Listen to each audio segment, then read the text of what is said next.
Hey guys, Neil here. So today's a good day. So today we're going to replace this OEM radio unit.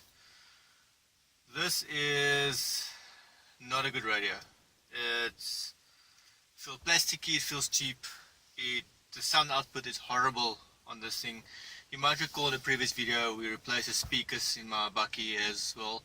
By the way, it's a Hilux 2016 new facelift, new shape, double cab, and this is just not great. So what I've done is I've opted for a radio that supports Android. Yes, I've read some reviews, seem okay. We'll see how it goes. And here's our new unit. I actually imported this myself. Purely because the prices here in SA were just astronomical on this unit. So in this video we'll talk about how to install this. I haven't done this before, so let's see how it goes. By the way, the trim you see on here, that silver trim, standard on this model, they actually come out in black.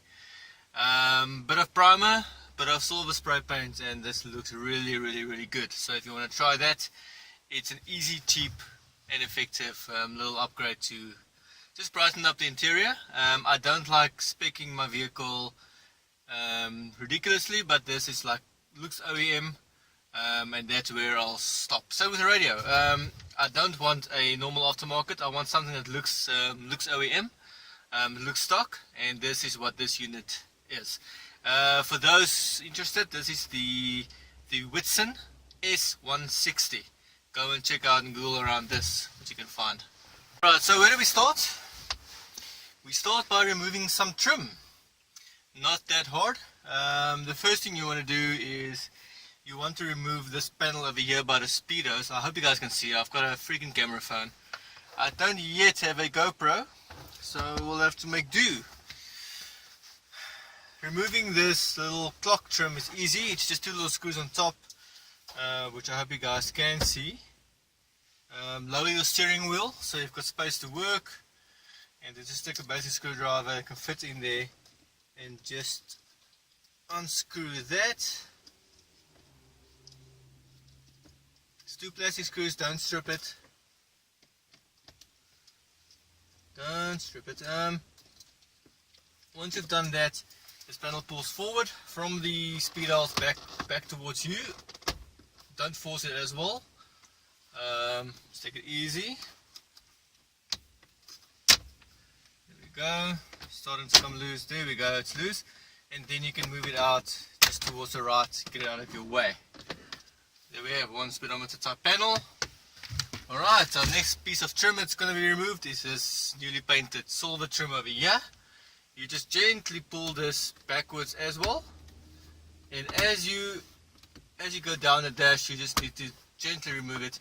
I know you get trim removing plastic tools that helps with this top function. I don't have one, nor do I know where to find one, so I'm just using my fingers for this job. Very gently, because you don't want to break any clips on your vehicle. There we go. Next piece of trim out of here. Putting it in a safe spot. Don't want to scratch it. Righty, here you can see our radio is now exposed. Now I've done this sort of before. I'm plugging my charger, and this panel at the bottom needs to come loose as well. Hope you can see it. This is the panel that holds in the aircon control units. It literally just pulls forward once you can find the grip. There we go, and that just literally pulls forward. You need to remove this just to get access to some screws. Righty, so that is now loose.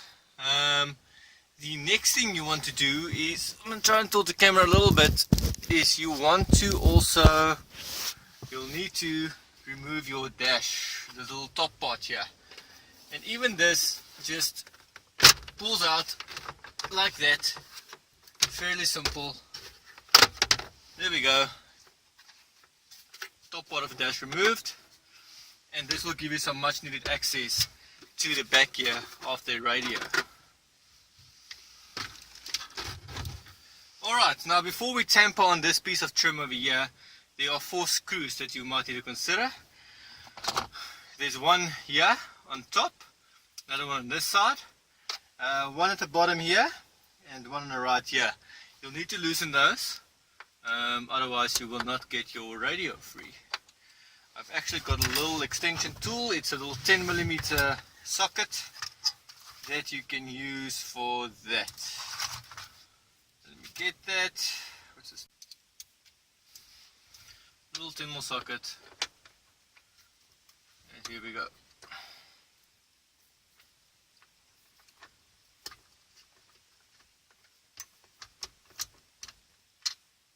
Careful not to drop the screw like I just did. I'll get it now when I take it out. I wish this was magnetized.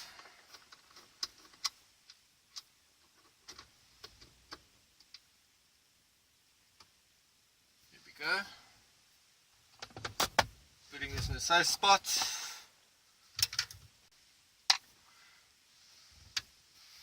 Righty, out of the way. Now we should be able to just pull back this shiny panel as well. There we go. Just putting it out. Now the seatbelt, rear seatbelt little icon over here, it's got a little plug in that side, which I must get to from the other side of the vehicle. Alright, let's check it out.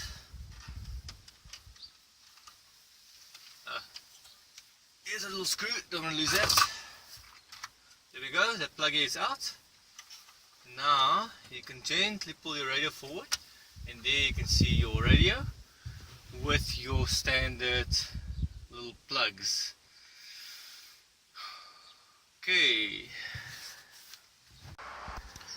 so before we move too far ahead, have a look there. There you can see all your standard plugs. The guys told me that the plugs they provided will fit the OEM plugs. Well, that's one of my main concerns around this. Let's see what's in the box.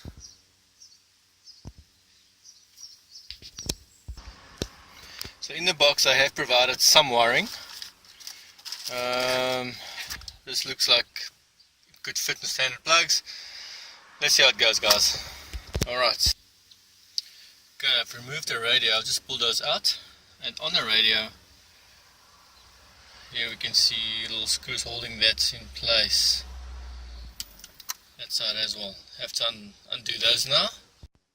So, quick fun tip. You'll see I've now removed the radio from the cradle, from the dashboard.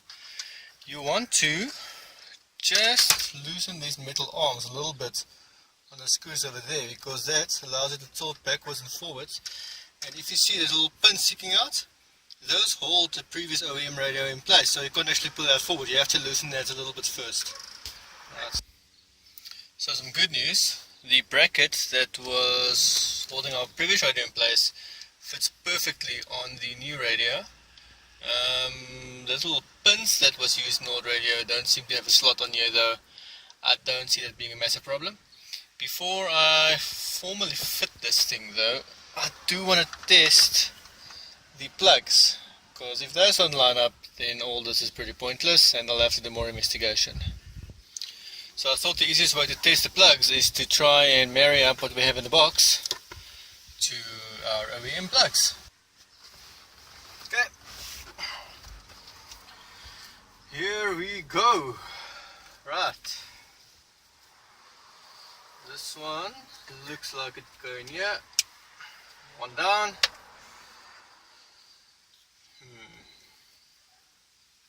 4 pins. Looks like it could be this oak here. Seems to have worked. This looks like this long fellow over here. Yep. Remember, this is our what's his name? Our seatbelt sign. So I'm not gonna hook that up to the radio. And this little guy goes here. Jeepers, guys. I am impressed. That was brilliant. That was painless. Now let's hook it up to our radio. So I don't have any fancy cameras and stuff to hook up just yet. That'll maybe do at a later stage. But let's hook this all up to the radio and see how it goes. Now obviously there's a lot more plugs, so if you want to connect up amps and stuff, you've got more wires for that. I'm not going to do any of that right now. What is important, what is in the box, is we have this GPS antenna, which we'll need. So I'll hook that up to the radio as well, and I think I'll hook that up first. The unit does come with a little external mic. I will mount the mic just above my steering wheel over here. Although the vehicle has a mic inside it, I'm not sure if it's compatible with this device. We'll see how it goes, we'll test it. So for that to happen, we'll have to take the wiring through here and into the instrument panel over here. Time to plug in all the wires. You'll notice I've got a USB cable coming this side as well. It also plugs into the radio. I'm thinking of keeping my USB in the glove box. I don't like drilling holes into my paneling. Let's see if this all hooks up. Right, so from our wiring harness, it should all just fit in here fairly snugly. Right, let's start at the start. That's hooked up already. I've got a GPS module which I put at the back here. I'm not sure if it's going to work. We'll see. I don't want to lead it through my pillar trim and stuff. It just looks untidy and I'd rather not have it than do that. This little black plug over here, it goes in on the right hand side here. I'm not sure if you guys can see.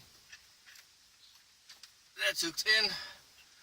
Now I've got a little blue guy, this one. Let's see if we can find its spot. Found that spot. You can hear something beeping. It looks like it's all connected up, guys. Let's see what this thing is all about. Okay, turn the ignition on. Some lights. Lights are good. Starting up.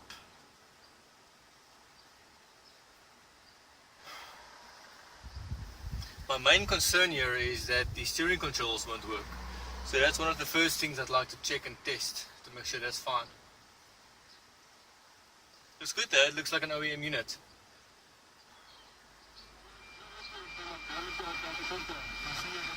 Sound seems to work. English is fine.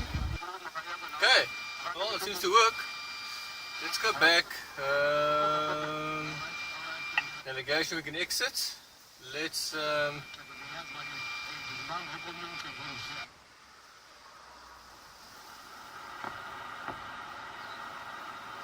about it there. Ah, there we go. Let's try and play CD. Sweet! Working, there we go. Nice! Right, so this is what we wanted to get to. This is where you have your controls and you have to map them to a function. Let's see how this goes. So let's start. And let's say volume up. We want to go volume plus and store, volume down, volume down.